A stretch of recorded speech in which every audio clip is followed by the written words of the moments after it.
Jour de son lancement, le plan Stop Covid-19 semble enregistrer des résultats encourageants.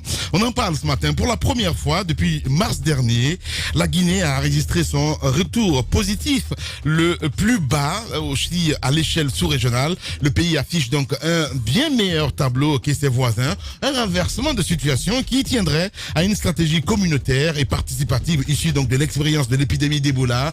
Comment expliquer de tels résultats? Nous posons cette question ce matin chez les GG. Quel bilan à mi-parcours de la stratégie des 60 jours? Dr Sakoba Keita, dans un instant, vous allez l'entendre sur notre antenne. Évidemment, Dr Sakoba Keita qui va intervenir sur notre antenne. Covid-19, la Guinée affiche un tableau reluisant, mon cher ami, pour une fois. Ah oui, je pense que c'était important d'en parler ce matin. Ouais. Vous savez, on a apporté la critique, on a apporté nos observations, on a fait des suggestions. Ouais. Le conseil scientifique a fait pareil. On a confronté la situation guinéenne à celle qui nous a environnés pendant un long moment. Ouais. La Guinée était à la traîne, on en prenait des chiffres tous les matins, alors que la situation n'était pas du tout reluisante, même si dans la coordination globale, il y a toujours des écueils, des soucis. Ouais. Je pense que lorsqu'il y a ce genre de résultats, c'est important de revenir là-dessus et de féliciter ceux-là qui font ce travail, et les encourager, les exhorter Ouais. à continuer surtout, comme quoi nous continuons de suivre cette marche-là. Il y a eu pas mal d'innovations. La venue de Halima qui prend un peu plus de place côté Les de Cubains Donka. aussi qui sont venus, hein? Oui, les Cubains Ouais. qui sont venus, les Chinois aussi pour accompagner l'État guinéen, des respirateurs qui sont venus en un peu plus grand nombre, les centres qui ont été ouverts un peu partout, et mieux, le lancement de la stratégie dite des 60 jours. Ouais. Et finalement, vous avez vu ce qui s'est passé. L'idée, c'est de mettre les populations elles-mêmes, les principaux champions, si vous voulez, les leaders de ces populations, à se mettre dans le combat. C'est un peu cela l'idée de base, mais en plus vous avez vu l'accompagnement qu'il y avait en termes de vivres, mais aussi en termes de ressources financières pour circonscrire le mal à certains quartiers où il y avait véritablement du souci en termes d'infection. Je pense que lorsque vous vous retrouvez avec des chiffres de 9 contaminés sur 128 tests réalisés, je pense que c'est important. Pourquoi s'en féliciter? Vous savez, les derniers mois, parce que c'est depuis mars qu'on a arrêté d'enregistrer les bons résultats. Effectivement. Depuis début mars, on était déjà, j'ai envie de dire, fin février, nous étions déjà au-delà de 9%. Donc, ça fait mars, avril, mai, disons juin, ça va carrément faire 4 mois. Depuis 4 mois, nous n'avions pas eu un résultat aussi encourageant, d'où l'obligation de reconnaître ces efforts-là. Je veux simplement rappeler que sur les chiffres, il y avait des moments où nous avons pris 100 échantillons seulement. Je me rappelle du jour où on a fait 99 tests et où on est revenu avec 43 positifs sur seulement 99. Aujourd'hui, vous en faites 128, vous vous retrouvez avec 9. Je pense que c'est un grand pas. Bien évidemment, si on était parti sur un échantillon de 800 personnes, et c'est tout à fait normal que le nombre de positifs soit un peu plus grand que les 9 qu'on a enregistrés. Mais proportionnellement, ça reste un bon résultat à saluer. Ceci dit, tout ce propos que je viens de tenir n'occulte pas la réalité qui a toujours et la du prudence souci. surtout, hein, c'est très important. Voilà. Ça n'occulte Parce que j'ai l'impression qu'on relâche. Hein, voilà. J'ai écouté un reportage ce matin dans le morning avec AOB. C'est juste incroyable quoi. Quand tu prends un petit peu, en tout cas, les minibus et tout, où les gens on ne respecte rien du tout. C'est juste incroyable. Il faut être sincère. Ça n'a jamais été respecté. Côté minibus, on n'a jamais été à ce niveau-là. Dans les marchés, on s'est comporté comme habituellement. Un peu partout en Guinée, on s'est comporté comme ça se faisait. Quand on a dit aux gens, pas plus de 20 personnes, on est venu à pas plus de 10 personnes. On continue de se réunir, se mettre ensemble. Les gens vont, au moment où je vous parle, les gens continuent de dormir en boîte de nuit. Ben oui. Ils vont. C'est comme le cas d'Antoine, hein. Voilà. Mais je vous ai dit, je vous ai dit dernièrement. Antoine, s'il te plaît, ne me fais pas parler.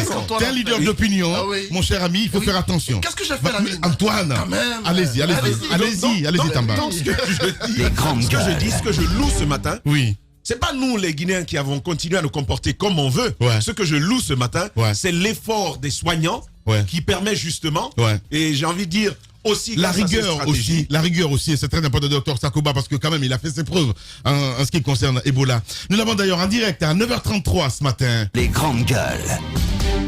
Docteur Sakoba Keita, bonjour. Bonjour, monsieur. Bienvenue donc dans les grandes gueules. L'initiative Stop Covid en 60 jours est en train de porter fruit. Nous sentons de la mobilité de vos équipes sur le terrain, dans les familles, dans les quartiers. Dites-nous aujourd'hui quels sont les résultats réels que vous avez pu obtenir sur le terrain. Bon, en termes de résultats, c'est encore prématuré parce que nous sommes à la 4e semaine après avoir perdu pratiquement les 2 premières dans l'identification des ménages et dans la mise en place des dispositifs de Stop Covid en 60 jours, mobilisons-nous. Donc à date, pour votre information, nous avons réussi à confiner 719 ménages repartis dans les 5 communes dont Dixine en 83, Kaloum 4, Matam 85, Matoto 276, Ratoma 271. Donc toutes ces familles, on est en train de les donner comme prévu l'alimentation pour qu'ils puissent respecter le confinement. Et nous continuons à les examiner. Et pour votre bonne nouvelle, hier on a reçu 100 000 tests qui est venu. Donc nous sommes en train d'étudier les modalités de distribution. Ces tests-là vont énormément augmenter nos capacités de dépistage et raccourcir un peu le temps d'impatience des gens testés, parce qu'en 45 minutes, on peut obtenir le résultat. Donc ceci viendra renforcer encore nos dispositifs de tester tous nos contacts entre la fin et le 12e et le 14e jour afin qu'on soit sûr qu'on n'a pas sauté de personnes. Donc voilà un peu, de façon très ramassée, les premiers résultats. Docteur Sakoba, est-ce que dans la pratique, au niveau des familles, dans les quartiers, est-ce que vos équipes ont rencontré quelquefois de la résistance? Est-ce qu'il y a eu des obstacles au déroulement normal des programmes? Bon, de temps en temps, il y a quelques foyers ou ménages qui ont observé des réticences et même souvent qui se sont sentis un peu discriminés. Mais grâce à l'intervention des élus locaux, cette fois-ci qu'on a mis en première ligne, nous avons pu quand même les résoudre à date. Et pour le moment, tous ces cas de réticence ont été négociés avec la communauté. Et actuellement, quand même, on n'a pas de familles qui se sont distinguées pour ça. Justement, quand on parle de Conakry, c'est pas la Guinée, l'intérieur du pays aussi, parce que quand on prend le cas de Kindia, entre autres, Dr Sakoba Keita, est-ce que vous avez des statistiques pour les villes de l'intérieur du pays? Bon, au fait, le confinement, le stop Covid en 60 jours n'a pas commencé à l'intérieur du pays. Nous avons utilisé un peu la loi de Pareto qui dit que pour un phénomène, il faut attaquer là où il y a l'origine. Bon, les cas de l'intérieur du pays sont des épiphénomènes venus de Conakry. Donc on s'était dit que si on arrivait à maîtriser Conakry qui a les 98% des cas, on pourra minimiser ceux de l'intérieur. Mais cela ne veut pas dire qu'à cela ne tienne. J'ai même aujourd'hui une réunion avec mon équipe pour qu'on commence déjà les préfectures qui ont signalé au moins un cas et qui vont sortir au plus tard le jeudi, après-demain, pour non seulement aller parler avec eux, étudier les modalités, comment nous pouvons étendre le stop Covid en 60 jours à ces différentes préfectures, Kindia en priorité, plus Dubrika et Koya et Fria, qui viennent de notifier des cas, ils iront jusqu'à Massanta, qui ont aussi quelques cas, et Mamon, bien sûr. Docteur Sakoba Keita, en direct ce matin chez les GG. Allez-y, Antoine. Docteur, à vous écouter ce matin, je me dis que Tamba a trop vite fait de se réjouir, parce que les résultats présentés sont ceux de Conakry. À l'intérieur du pays, on sait qu'à Kindia, il y a eu des cas de mort et des cas de contamination. Vous ne les prenez pas en compte pour informer les Guinéens, alors que ce sont des résultats qui, pour moi, doivent être nationaux. Pourquoi cette différenciation des chiffres par rapport au cas de Covid en Guinée? Non, au fait, les cas qu'on communique à la radio et télévision, c'est des cas cumulés. Ils prennent en compte tous les cas du pays. Car tous ceux-ci là sont enregistrés dans un logiciel qu'on appelle le DHS2 Et moi, de mon bureau, tous nos travailleurs, tu peux cliquer à tout moment pour te mettre à jour, ça te donne la situation par préfecture. Donc les 9 cas confirmés sur les 128 tests effectués, ce sont des résultats pour toute la Guinée. Ça, c'est pour toute la Guinée. D'accord. Bon, je vous rappelle que pour le moment, hormis Kindia, qui fait les tests avec la PCR, aucune autre préfecture ne le fait. Donc, tous les échantillons sont acheminés entre Kindia et Conakry. Ouais. Donc, c'est ici que les résultats sont produits. Et maintenant, quand il y a des cas positifs, on fait le transfert même des cas. Les cas qui sont à Mamou, qui ont été détectés, ne sont pas à Mamou, ont été transférés la majorité à Kindia. Et ceux de Matanta aussi, certains sont ici, Ouais. etc. Donc, pour le moment, on n'a pas commencé les hospitalisations à l'intérieur du pays, surtout en dehors de Kindia, Fria et Bokeh Présentement. Il y a tout de même ces accusations parfois portées contre votre agence, Dr Sakoba. Donc on pense que les chiffres présentés parfois ne sont pas de véritables chiffres et qu'il y aurait de la manipulation dans le but de présenter la NSS comme étant la structure qui, sur le terrain, travaille bien. Est-ce que véritablement les chiffres présentés sont les vrais, Dr Sakoba? Bon, écoutez, en matière d'épidémiologie, parler de chiffres vrais, les chiffres qu'on présente sont à titre indicatif. Étant donné que dans une maladie, on peut avoir même des gens qui portent la maladie qui ne sont pas dépistés. Ouais. Donc, surtout dans cette maladie, il y a beaucoup de porteurs sains et qui ne se sentent rien, qui n'ont aucun symptôme. Ouais. Donc, face à une telle maladie, donc donner un chiffre exact, c'est vraiment être trop optimiste. Alors que pour le moment, nous avons des chiffres à titre indicatif. Ouais. Et nous allons bientôt augmenter notre capacité de dépistage avec l'arrivée des tests rapides. Donc, attendez-vous que le chiffre qu'on vous donnait, qu'on ait des cas supérieurs à ça dans ces jours-ci.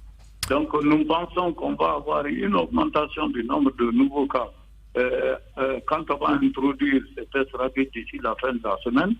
Mais pendant 2 semaines, après, nous allons commencer la vraie descente de façon durable. Bien. Allez-y, Tamba. D'accord, docteur Sakoba, deux questions rapidement. La première, c'est sur les délais liés au rendu, à la délivrance des résultats des tests qui sont effectués.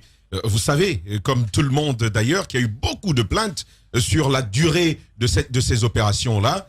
À date, un test le plus long, il dure combien de jours, docteur Sakoba, pour la première question?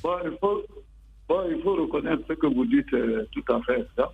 Et ce problème-là a été, la grogne est partie jusqu'au niveau du premier responsable, qui nous a convoqués il y a tout juste 8 à 10 jours pour nous donner des orientations. Notamment, il y a eu 2 recommandations. Il faudra désormais que les résultats soient rendus en 24 heures et que tous les nouveaux cas positifs soient transférés, isolés en 48 heures. Donc, face à cette situation, on a tenu une réunion le lundi passé, pas le lundi de cette semaine, le lundi de la semaine passée. Donc, il y a eu des engagements des différentes commissions qui étaient chargées, qui étaient impliquées dans le rendu des résultats, notamment le laboratoire et la surveillance. Et donc, depuis cette date, ceci s'est beaucoup amélioré. Actuellement, on respecte les 24 heures de rendu des résultats au point vérifié. Et aussi, la plupart de nos cas positifs, plus de 80%, on a réussi à les transférer dans les centres d'isolement. Et en même temps, vous voyez, certains ont été, bien sûr, ceux qui ne pouvaient pas être transférés, selon leur gré, ont été isolés à domicile. Voilà, mais moi je veux quand même comprendre, c'est déjà bien sûr qu'on va vérifier tout ça, mais c'est déjà bien que les délais se soient réduits, docteur Sakoba, mais à revenir en arrière, qu'est-ce qui a expliqué ces lenteurs-là? On sait qu'il y a des laboratoires, on sait que des gens venaient par affluence, mais qu'est-ce qui faisait justement que certaines personnes devaient attendre au-delà, parfois de 2 semaines, des résultats qu'ils avaient faits? Bon, ce délai, c'était un problème d'organisation et aussi il y a la formation dedans parce que les lieux où on devait rendre les résultats, il fallait mettre des tablettes, des ordinateurs et faire les saisies dans le logiciel DHIS2 car vous savez, les résultats sont donnés par SMS à travers ce logiciel Donc, il a fallu qu'on augmente ce nombre de personnel, augmenter le nombre d'ordinateurs et de tablettes pour la saisie, afin que l'interconnexion entre les sites de prélèvement et de rendu des résultats soit faite à travers le DHS2 qui, en liaison avec les opérateurs économiques, nous ont donné des SMS et qui pouvaient envoyer directement dans les téléphones. Donc, on a examiné chaque site et chaque capacité. Et donc, toutes les demandes liées à ça ont été honorées. Le patron même nous a donné près de 30 ordinateurs pour faciliter cette... oui, docteur. Le patron, docteur Sakoba, vous... Le président de la République, voilà, qui lui-même a donné 30 ordinateurs pour renforcer ses capacités. Nous aussi, à l'ANSS, on avait des reliquats d'ordinateurs d'Ebola et on a mis ces ordinateurs, recrutés 10 secrétaires pour pouvoir accélérer cette machine de rendu des résultats. À date, ça s'est beaucoup amélioré. Et puis encore la semaine prochaine, et comme on a les tests rapides, les voyageurs, les camionneurs qui sont pressés, on va leur faire le test rapide et sur place même, ils recevront leurs résultats. Parfait, ça c'est très bien ça. Ça va beaucoup améliorer cet indicateur qui était au rouge que nous voulons faire passer au vert. Ce sont de bonnes informations que vous faites là. Mais docteur, sincèrement, est-ce que ce matin, vous pouvez convenir avec nous que ces lenteurs dont vous aviez l'explication ont occasionné, j'ai envie de dire, permettez l'expression, l'envolée de l'épidémie ces derniers mois en Guinée? Bon, tu sais, en épidémiologie, les causes à effet, il faut bien les approfondir. Oui. Est-ce que c'est à cause de lenteur des résultats que l'épidémie a continué à non, ma logique, analyse de fond, ma logique, elle est simple. Les résultats qui vont diffuser la maladie. Ma logique est simple. Humain. Exactement, docteur Sakoba, le comportement humain. Quand on sait qu'on est positif, on fait attention. Mais on sait que des amis et plusieurs parents à nous sont allés se faire tester. Ils sont rentrés à la maison pour attendre leurs résultats. Ils se sont fondus au milieu de nous pendant plusieurs semaines. Est-ce que vous conviendriez que ce type de comportement, dû au fait des lenteurs, peut amener à augmenter les chiffres tels qu'on l'a connu par le passé? Bon, nous, on a pensé que cette difficulté est un peu marginale par rapport à la transmission globale. Vous savez, actuellement, parmi nos nouveaux cas positifs, plus de 85% sont asymptomatiques. Donc, la plupart des gens qui ne présentent pas de signes ne se sentent pas malades. Donc, il y en a qui font le déni même de leur statut. Et c'est généralement ces gens, surtout la plupart sont des jeunes. Et donc, c'est difficile de les convaincre qu'ils doivent non seulement être hospitalisés, etc. Donc, on a renforcé même notre dispositif de counseling avant de faire les examens pour qu'on soit d'accord. On peut être positif comme négatif, mais quand on est positif, parce que cette maladie présente beaucoup de cas asymptomatiques, il faut l'accepter. Mais bien sûr, on vient d'avoir les résultats d'une étude qui a été faite en Sierra Leone. Et au début, on avait beaucoup peur des asymptomatiques. On pensait qu'ils pouvaient être le moteur de la diffusion. Mais aujourd'hui, c'est connu. Ce sont les gens symptomatiques qui diffusent à un très fort taux la maladie à autrui. Mais les asymptomatiques, c'est autour de 10 à 12%. Donc, leur contagiosité reste un peu marginale par rapport aux gens symptomatiques qui toussent et qui diffusent ça par la voie aérienne. Les autres, là, comme ils ne toussent pas, leur transmission est devenue marginale. D'accord. Ce qui fait que la manière dont on pensait que la maladie partait en vitesse, ce n'est vraiment pas ça la réalité. Très bien. Docteur Sakoba, je vais en placer une, peut-être les toutes dernières. La première question, les statistiques que vous rapportez sur votre page Facebook, ces statistiques sont claires. Pour les cas de décès, c'est bien noté, des cas de décès en milieu hospitalier. Vous êtes une agence nationale donc qui coordonne toute la lutte sur toute l'étendue du territoire national. Est-ce que vous avez tout de même un œil sur les décès communautaires? Parce que c'est aussi des cas qui peuvent être source de propagation du virus. On a la possibilité aujourd'hui quand même de faire des tests post-mortem. Est-ce que vous avez la même mise sur les décès à milieu communautaire? Ça, c'est la première question. La deuxième, dites un mot sur la rentrée scolaire et universitaire pour les classes d'examen. Est-ce que toutes les mesures qui ont été annoncées seront appliquées sur le terrain?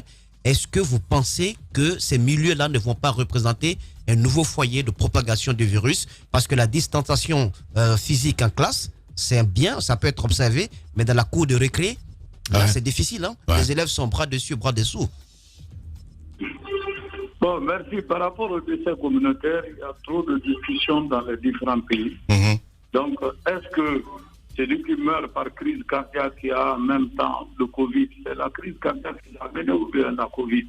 Donc, ces débats entre les médecins ont fait que, pour le moment, la plupart des pays prennent au décès réel directement dû à la Covid, sauf les décès hospitaliers chez les gens qui ont été hospitalisés. Sinon, même en Guinée, on a eu beaucoup de cas de crise cardiaque, des cas de cancer qui ont fait la comorbidité. On ne sait pas en réalité quelle est la maladie qui a causé sa mort. Donc, pour le moment, on a l'œil sur les décès communautaires et on investigue même dans leur famille pour voir s'il n'y a pas de contact secondaire, d'autres cas. Et là, quand il y a ça, on les prend en charge. Mais pour le moment, le décès hospitalier montre l'effort de nos agents de santé à sauver les vies des gens qui sont hospitalisés pour ça. C'est un bon indicateur pour nous, pour qu'on améliore, parce que l'essentiel, c'est de faire en sorte que beaucoup de gens, on arrive à sauver leur vie, tous ceux qui acceptent d'être hospitalisés. Bien. Pour la deuxième question par rapport à la rentrée scolaire, c'est vrai, quand on prend des mesures de barrière sanitaire, il faut les classer. Il y a des mesures incompressibles que tous les Guinéens doivent respecter jusqu'à la fin de cette épidémie. Je veux parler du port des babettes. Nous tous, on doit porter les babettes, même en famille. Parce qu'on vous a dit que la transmission, c'est par les gouttelettes qui sortent de la bouche. Justement, docteur. Les bavettes empêchent la diffusion de ça. Voilà. Donc, Moussa parlait aussi de cette rentrée. Ils doivent le faire. Bon, deuxièmement, les kits de lavage des mains, parce que de temps en temps, on peut frotter le nez ou sa bouche, etc. On doit laver les mains, ne pas faire des accolades. Et là, chacun de nous doit être conscient de ça. S'il y a une mesure difficile à respecter dans les sociétés africaines de façon générale, c'est la distanciation. Bon, ça fait maintenant 3 mois que nous sommes sur cette lutte. On n'a pas pu respecter la distanciation, surtout dans nos marchés, principalement à Madina et même en ville ici, etc. Et pourtant, cela n'a pas causé une enflammée comme certains le disaient. Et moi, je pense que si tout le monde porte les bavettes, et là, ce problème de distanciation, c'est bon, ça a une influence sur la transmission. Mais comme c'est difficile de respecter dans nos trucs de voyage, en classe, etc. Moi, je voudrais quand même vous attirer l'attention. Si on respecte la distanciation à l'école et dans le moyen de transport actuellement, regardez, est-ce que la distanciation est respectée? Un élève qui rentre dans justement, bus, j'en parlais tout à l'heure. Pendant 1 heure de temps, il n'a pas respecté la distanciation à l'école, il le respecte. Vous savez, tout ça, il faut l'interpréter avec ça. C'est pour cela, nous, en tant qu'agence nationale, il y a des mesures difficiles à respecter, mais les mesures non négociables, c'est le port des bavettes et refuser les accolades, etc. Et la classe, bien sûr, comme il passe assez de temps en classe, il faut que tous les enfants grippés qui ont des signes de maladie soient transférés au dispensaire. Et comme maintenant, nous, on a des tests rapides, on peut venir les tester rapidement. Si c'est le Covid, on va les retirer. Mais je vous attire l'attention, la plupart des cas déjà enregistrés, c'est les élèves constituent la couche la plus touchée. Mais c'est eux aussi où le taux de guérison est le plus élevé. Actuellement, on n'a eu aucun élève décédé par suite de Covid. Et donc, tous sont sortis guéris. Et beaucoup d'ailleurs guérissent de façon spontanée. Donc, moi, je ne voudrais pas qu'on prenne ça avec beaucoup d'anxiété et d'amplification. Donc, c'est sûr que c'est la maladie, on fait face. On va détecter les cas et on va les isoler pour qu'ils puissent retrouver leur santé. Pas de panique. Merci beaucoup en tout cas, Dr Sakouba. Et surtout, félicitations, ça n'arrive pas tous les jours. Merci beaucoup, Dr Sakouba Keita. Merci à moi de vous remercier. Voilà. Dans la deuxième partie de l'émission, mesdames et messieurs, on parlera de vous, évidemment. On s'intéresse aux vrais gens. On parlera de ce drame du côté de Yimbaya, un enfant donc victime d'une manipulation.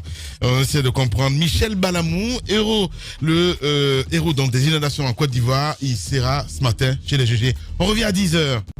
Les journalistes accoucheurs de vérités diverses, pertinents et rusés, sans langue de bois, cultivés, nécessaires pour des journalistes. Les grandes gueules des personnalités